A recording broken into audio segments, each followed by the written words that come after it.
Hi friends, welcome to குறிஞ்சி.com. இப்போ இந்த சீசனில் கிடைக்கக்கூடிய பலாப்பழம் பலாக்கொட்டைகளை வச்சு நிறைய ரெசிபி ட்ரை பண்ணலாங்க. இந்த பலாக்கொட்டை பார்த்தீங்கன்னா ரொம்ப ரொம்ப ப்ரோட்டீன் ரிச்சான ஒரு சீட் ரெசிபி தான். இதை நம்ம குழந்தைங்களுக்கு கொடுக்கறதுக்கு அவங்களுக்கு உடம்புக்கு அவ்வளோ நல்லது. இது நம்ம வருஷம் ஃபுல்லாக கிடைக்காட்டி போனாலும் இந்த சீசனில் கிடைக்கும் போது இதை நிறைய விதமாக பண்ணி கொடுக்கலாம்.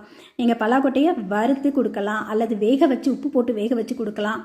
இந்த மாதிரி செய்து கொடுத்து பாருங்கள். குழந்தைங்கலேருந்து பெரியவங்க வரைக்கும் எல்லாருமே கேட்டு வாங்கி சாப்பிடுவாங்க. இப்போ இதுக்கு நான் ஒரு 1/4 கிலோ அளவுக்கு பலாக்கொட்டை எடுத்திருக்கேன். பலாக்கொட்டையில் அந்த மேலே இருக்கிற தோல் பார்த்திங்கன்னா ஃப்ரெஷ்ஷாக இருக்கும்போது உரிக்கிறது கொஞ்சம் கஷ்டமாக இருக்கும். இதை நான் ஒரு நாள் வெயிலில் காய வச்சுட்டு அதுக்கப்புறம் இந்த தோல் எடுத்திருக்கேன். நீங்கள் ஃப்ரெஷ்ஷாக இருக்கிற கொட்டையிலேருந்து எடுக்கணுன்னாலும் வேக வச்சுட்டு தோல் உரித்து எடுத்துக்கலாம். இப்போ நான் இந்த மாதிரியே எல்லா கொட்டையில் இருக்கிற தோலையும் உரித்து எடுத்துக்க போகிறேன்.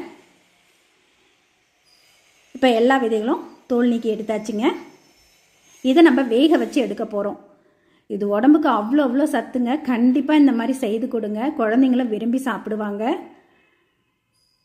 இப்போ இதை ப்ரெஷர் குக்கரில் போட்டுட்டு இது முழுகிற அளவுக்கு மட்டும் தண்ணி விட்டுக்குங்க. தண்ணி விட்டுட்டு கொஞ்சமாக ஒரு ஸ்பூன் அளவுக்கு கல்லுப்பும் சேர்த்து வேக வச்சோம்னா அது டேஸ்ட்டு நல்லா தூக்கி கொடுக்கும். குக்கரை மூடி இது ஃப்ரெஷ்ஷான பலாக்கொட்டையாக இருந்தால் ஒரு 4 விசிலில் வெந்துருங்க. இது கொஞ்சம் ஒரு நாள் வெயிலில் காஞ்சதுனால ஒரு 8 விசில் விட்டு எடுத்திருக்கேன்.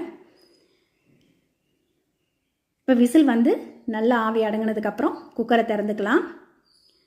இப்போ இதுலேருந்து ஒரு விதை எடுத்து நசுக்கி பாருங்கள். நல்லா நசுங்கணும். அதே சமயம் ரொம்ப குழன்னு வெந்திருக்கக்கூடாது.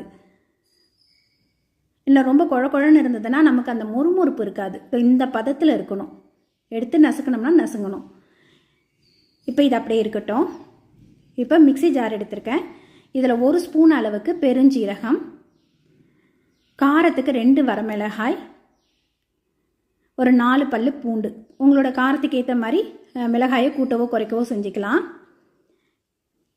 இப்போ இதை ஃபஸ்ட்டு நல்லா குறைன்னு அரைச்சி எடுத்துட்டு அது கூட நம்ம வேக வச்சுருக்கக்கூடிய பலாக்கொட்டைகளை சேர்த்துக்கலாம். சேர்த்துட்டு ரொம்ப வந்து வழவழன்னு அரைக்க வேண்டாங்க. கொஞ்சம் அந்த திப்பியாக இருக்கிற மாதிரி நம்ம மசால் வடைக்கெலாம் அரைப்போம் இல்லைங்களா, அந்த பதத்தில் அரைச்சிக்கோங்க. அவ்வளோ கிறிஸ்பியாக இருக்கும் மென்று சாப்பிட்றதுக்கு. வெறும் இதில் நம்ம எந்த ஒரு பருப்போ அதே மாதிரி அரிசி மாவு, நீங்கள் இதை அரைக்கும் போது கொஞ்சம் தளர்வாக இருந்ததுன்னா மட்டும் 1லேருந்து ஒரு 1.5 ஸ்பூன் அளவுக்கு அரிசி மாவு சேர்த்துக்கலாம். இது நான் அரைக்கும் போது நல்லா கெட்டியாக இருக்கிறதுனால அரிசி மாவு சேர்க்கலை. இப்போ இது கூட பார்த்திங்கன்னா ஒரு வெங்காயத்தை நல்லா பொடியாக கட் பண்ணி சேர்த்துருக்கேன். கொஞ்சமாக கருவேப்பிலை பொடியாக கட் பண்ணி சேர்த்துட்டு ஏற்கனவே நம்ம வேக வைக்கும் போது உப்பு சேர்த்துருந்தோம். இப்போ தேவைக்கேற்ப ஒரு 1/4 ஸ்பூன் அளவுக்கு மட்டும் உப்பு சேர்த்து நல்லா பிணைஞ்சு கொடுத்துக்குங்க. இப்போ இது நல்லா கெட்டியாக இருக்கிறதுனால நான் அரிசி மாவு சேர்க்கலை. நீங்கள் வந்து அரைக்கும் போது கொஞ்சம் தண்ணி விட்டுட்டிங்கன்னா 1.5 ஸ்பூன் அளவுக்கு அரிசி மாவு சேர்த்துக்குங்க. இதுக்கு பைண்டிங் எதுவுமே தேவைப்படாதுங்க. ஏன்னா இதுவே நல்லா ஒட்டி பிடிச்சிருக்கோம். நம்ம கடலைப்பருப்பு சேர்த்து செய்கிற வடைக்கும் இதுக்கும் கொஞ்சம் கூட வித்தியாசம் இருக்காது. நம்ம வாழைப்பூ வடைலாம் செய்வோம் இல்லைங்களா, அதே மாதிரி தான் இது பலாக்கொட்டை வடை. கண்டிப்பாக ட்ரை பண்ணி பாருங்கள், அவ்வளோ சூப்பராக இருக்கும். இதை நீங்கள் ஈவினிங் டீ காஃபியோடு சர்வ் பண்ணுறதுக்கும் நல்லாயிருக்கும். அதே சமயம் மதியம் லஞ்சுக்கு ஒரு சாம்பார் சாதம்லாம் வைக்கிறீங்கன்னா சைடிஷாக கொடுத்தா கூட அவ்வளோ சூப்பராக இருக்குங்க. கண்டிப்பாக அந்த மாதிரி செய்து பாருங்கள். இப்போ நம்ம இதை நல்லா உருட்டிட்டு மெலிசாக தட்டிக்குங்க. இதை வேக வைக்கும்போது நல்லா ரொம்ப மொத்தமாக இருந்ததுன்னா அந்த மாவு மாதிரி இருக்கும். உங்களுக்கு நல்லா மெலிசாக தட்டி எண்ணெயில் போட்டு பொரிச்சு எடுத்திங்கன்னா அவ்வளோ கிறிஸ்பியாக இருக்கும்.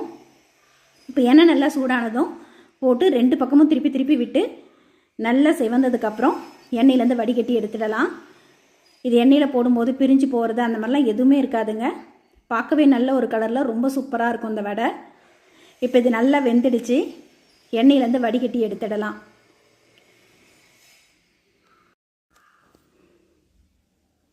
இதோட வாசனையும் ரொம்ப நல்லாயிருக்கும்.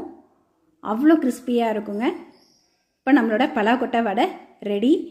இப்போ இது மாதிரியே நம்ம மீதி தட்டி வச்சுருக்கக்கூடிய வடைகளையும் பொரித்து எடுத்துக்கலாம். நல்லா கரகரன்னு அவ்வளோ சூப்பராக இருக்குங்க. கண்டிப்பாக இந்த வடை ரெசிபியை ட்ரை பண்ணி பாருங்கள். அதுவும் பலாக்கொட்டை பார்த்திங்கன்னா உடம்புக்கு அவ்வளோ நல்லது. வளர்கிற குழந்தைங்களுக்கெல்லாம் இதை கண்டிப்பாக செய்து கொடுங்க நீங்கள். இப்போ எல்லா வடையுமே பொரிச்சு எடுத்தாச்சு.